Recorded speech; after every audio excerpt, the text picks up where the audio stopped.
Hello guys, and welcome to my lovely greenhouse. Today I am 16 DPO, I think. It is Friday, July 20th, and this will be my last update, I think, about this pregnancy and actually the whole TTC saga in general. And how ironic is it? I just realized that 2 years ago, almost exactly to the day, it was July 27th of 2021. I was sitting here in this greenhouse in this exact spot, telling you guys that my husband and I had made the wild decision to start trying to conceive our third baby. And now here I am, almost exactly 2 years later, here to say that we are officially ending our campaign to try to conceive our fourth baby. So I took a test, of course, yesterday morning, and I really felt like it could go either way. My 14 DPO pregnancy test had increased in strength pretty measurably from 13 DPO. And so I thought I could have woken up on 15 DPO with an even darker line, but I ended up with a fainter line yesterday on 15 DPO, and then even today it is fainter. You're not going to be able to see it. I'm going to have to turn the camera around probably for you to see this line. And not only that, but when I took my basal body temperature this morning, my temps decreased. And this, of course, is, as you guys know, my vaginal internal basal body temperature and my resting heart rate. But even as early as yesterday, if you look at this chart, the orange line is my Apple Watch temps. And my Apple Watch always seems to know when my period is about to come a day or two earlier than my core temperatures do. My core temperature was like trying to hold on to hope yesterday, like, hold on guys, don't throw in the towel yet. And my Apple Watch was like, bruh, hold my beer. By the way, I am as okay with this situation as I sound right now. And that's why I wanted to film this, to kind of close this chapter out, because I have been on a journey over the past 6 days, and it started on 10 DPO. And if you watched my 2-week wait symptoms day by day video, you would have noticed that I went on a major mental health shift on 10 DPO. I don't know. I just feel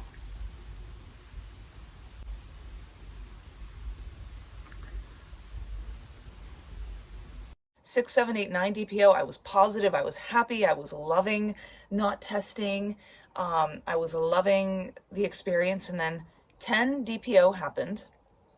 And if you look at my tests, that's when I started to get the very first faint line. My mental health took a major nosedive.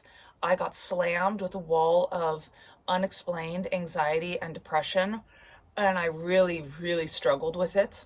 I had to work with myself a lot to try to get through those emotions. I don't know, I didn't know what was causing it. I thought it was just normal PMS emotions. And so from 10, 11, 12, 13 DPO, that whole stretch of time, I was increasingly dealing with some severe anxiety and depression, and all at a time when my husband was out of the country. So I was needing to just hold it together. And then like 12 and 13 DPO, I was throwing into the mix faint pregnancy lines and the worry that comes with that. I was having to hold it all together and be present with my kids. They're all home, it's summertime. No one's in school, no one's in care. Needing to be very emotionally present with them when I was very emotionally absent, dealing with a lot of mental health struggles, very, very heavy thoughts and feelings and stress about these lines, and just feeling a lot of doom and gloom. Looking back, seeing my Instagram posts, seeing what I was saying, how I was acting in my videos, my pregnancy test videos, that is not me.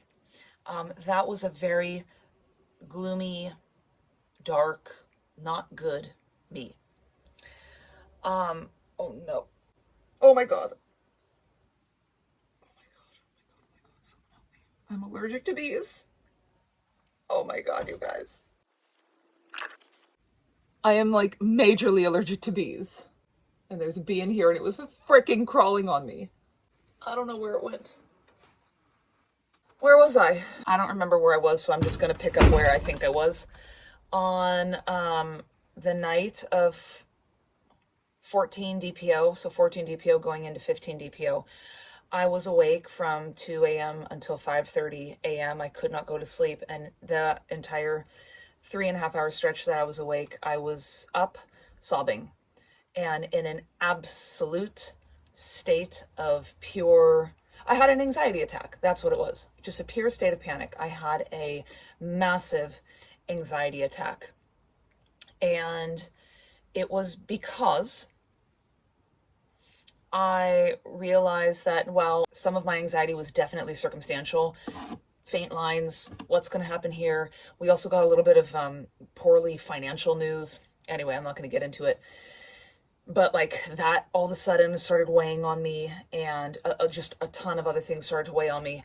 I also recognized that I was experiencing hormonally related anxiety and depression. I suddenly recognized that what I was feeling is exactly what I feel when I have postpartum depression and anxiety. And it just struck me like a sack of bricks. And also, ironically, in that 10 DPO to 15 DPO stretch of days, my baby is starting to cut these sharp teeth here. And so he's been sleeping pretty poorly. His bowel movements have been really weird and bad. And anyway, so he was waking up 3, 4, 5 times at night again. And so I'm dealing with major mental health mood problems and now sleep deprivation all at a time when I'm also having to care for all of my kids, be present for my kids because my husband was gone. And it suddenly just became very physically real to me what it would be like for me to have a fourth baby. Because with my third baby, my husband wasn't working. He was at home 24/7. He was still studying full-time at a distance.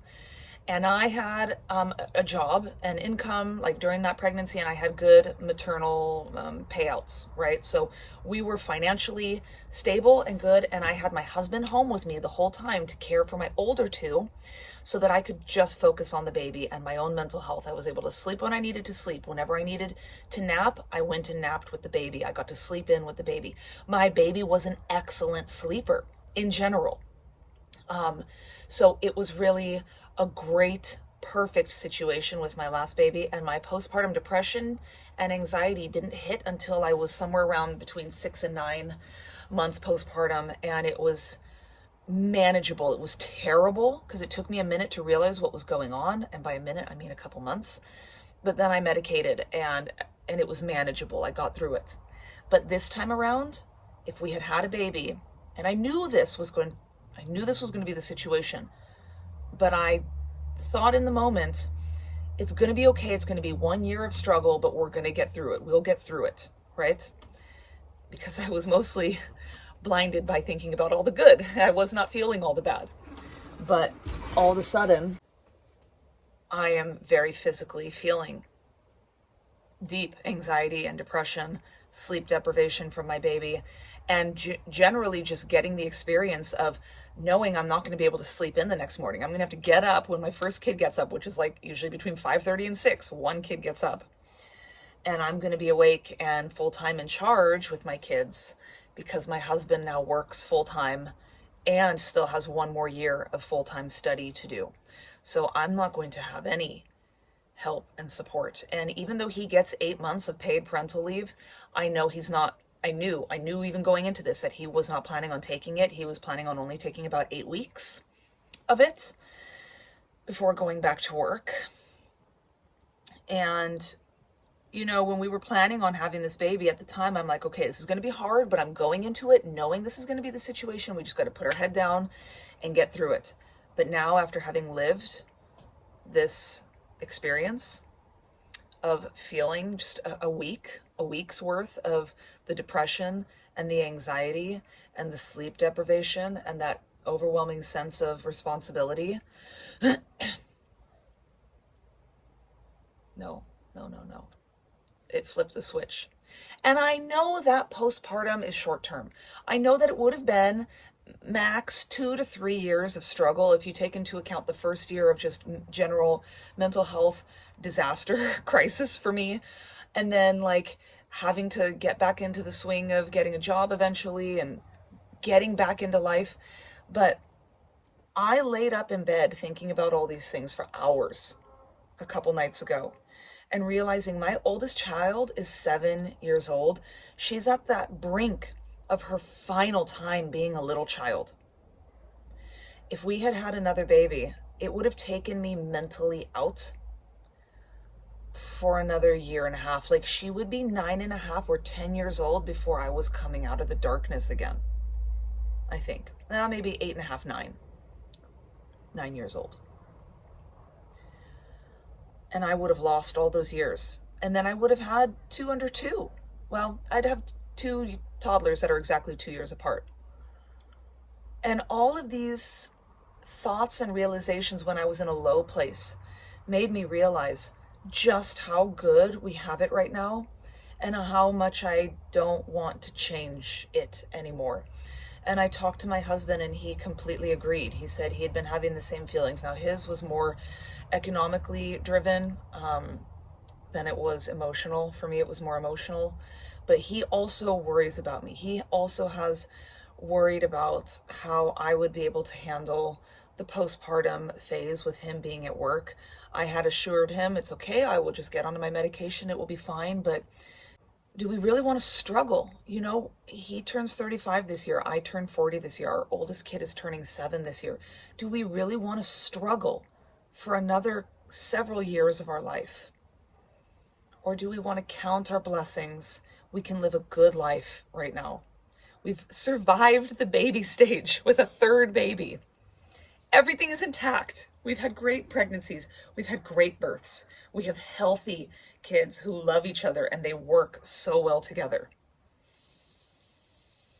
And it's so weird because on the one hand, I'm so sad. And by the way, I'm pretty sure my period started this morning. I'm heavily spotting.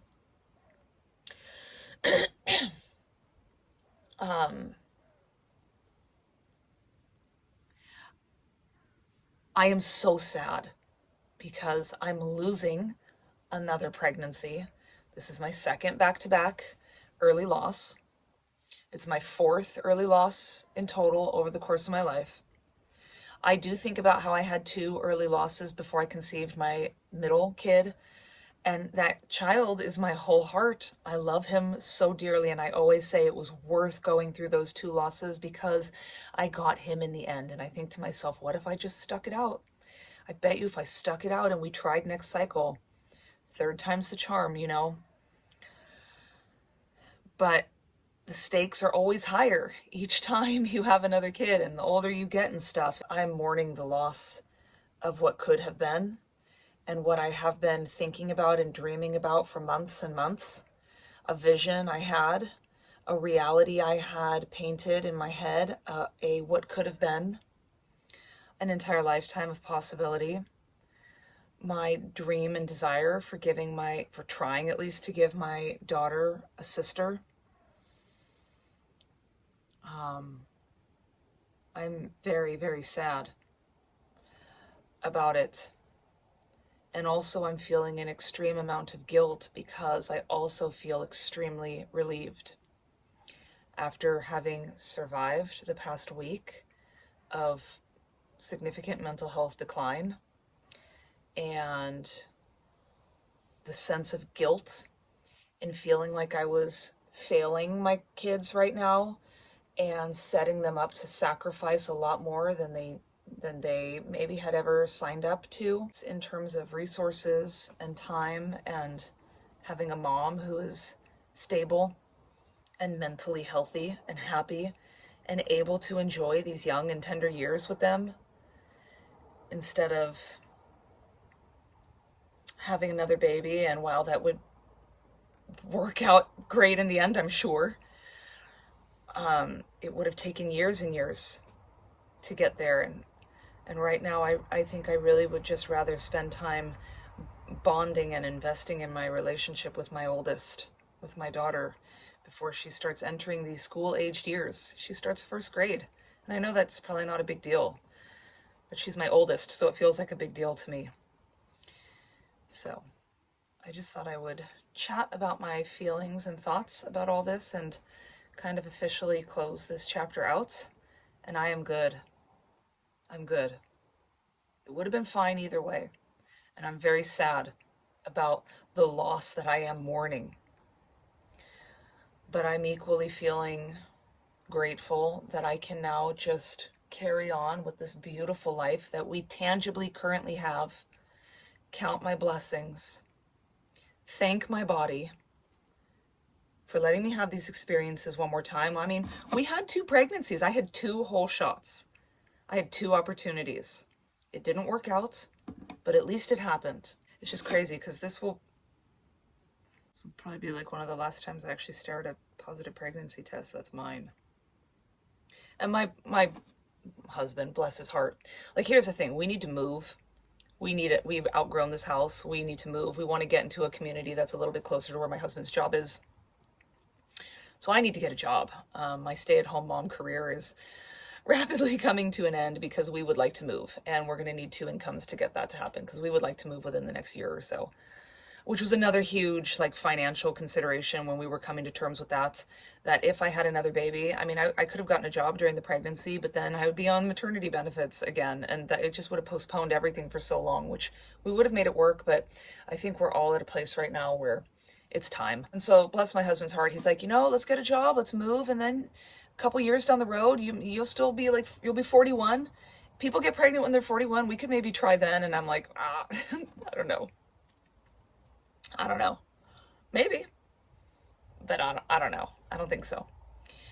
So interestingly enough, all of this has made me feel so much gratitude for what we have in life. And these are sort of my final years before menopause starts kind of creeping in. And then I know that muscle mass and bone density become issues in the female body when the hormones start to get all crazy. So I think I would really like to take this time as a blessing to get back in shape, to get my strength back, to get my muscle mass back, to get my bone density really good and top notch. I have a solid chunk of time right now where I can focus on really setting up my health and my future to be so good for myself and for my kids going forward.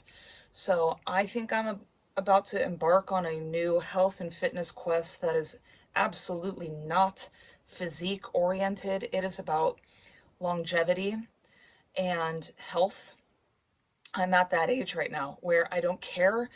It's not so much that I care about how I look, it's that I care about how long I can make myself strong and healthy so I can live for my kids. As an older mom, tell me you feel this way, you guys. I want to live to see my grandkids. I want to live to run around and be present with my grandkids. And that starts now. So in some weird twist of fate, I am looking at a positive pregnancy test and I'm saying goodbye to my child. And I'm saying hello to my grandchildren, sort of. It's just an interesting seat to be sitting in. But that is how my channel is going to move forward. So I think at this point I'll start releasing these videos and move forward with sort of keeping myself accountable in my quest for strength and health, mental health, physical health, longevity, setting myself up now to live as long as possible.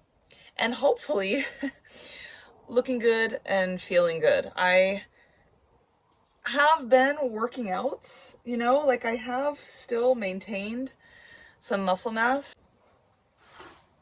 I don't have a lot of it. I just have a solid layer of body fat that would be nice to drop. I have not regained my leanness that I had before having my 3rd baby. So that's the end of this, you guys. Cheers to the future. Thank you for following along with me. but let's move forward now. Let's get strong and healthy and let's live forever. Okay? Let's live.